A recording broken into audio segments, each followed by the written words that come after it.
কিছু এই কটারে দুই একটা গাওয়াইতে পারো না? বাড়ি তো তুমি একা একাই শুনো, যে সবাই একটু শোনাও। মহিদুর বলতেছে কয় সারা জীবন এই যে গান শুনলো ওনারা, ওনাকে তো একটা গাওয়াইলেন, ওই দেখো ওই যে কিরম করতেছে। আসসালামু আলাইকুম, সবাইকে অসংখ্য ধন্যবাদ। আসলে মুক্তার মানিক কে যে কার চাইতে বেশি ভালো সুরে গায় এইটা মাপ করা খুব মুশকিল। ওদের দুইজনের গান হইলে আসলে অন্য কোনো গান আর চলে না, গান শুনতে ইচ্ছে করে। ওরা নামেও যেমন কামেও তেমন, এটা একেবারে আল্লাহ প্রদত্ত। মুক্তা এবং মানিক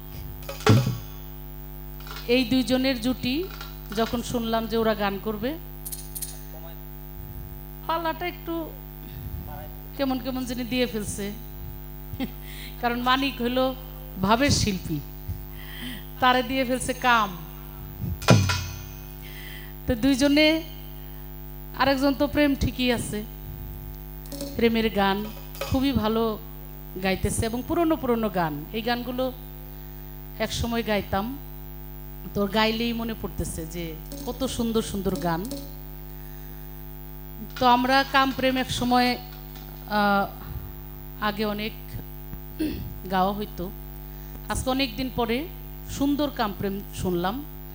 কারণ এখন কাম প্রেম যারা গাইতে যায় বেশিরভাগ কাইজে করে।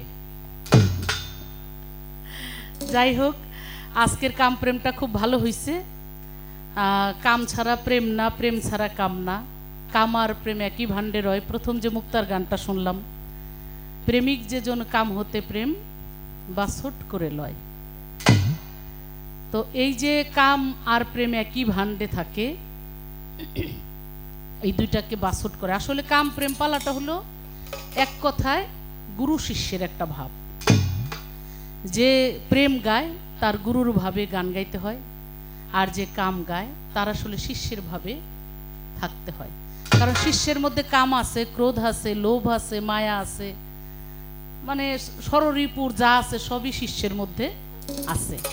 আর যে গুরু, সে শুধু বলে যে না, তোমার ওই ষড়রিপুকে বর্জন করো আর প্রেম ভাবে আসো, সূক্ষ্ম শান্ত দাস্য বাৎসল্য মধুর, এই সব প্রেম। যেমন বলতেছিল মুক্তা, কার সাথে কোন প্রেম করতে হবে।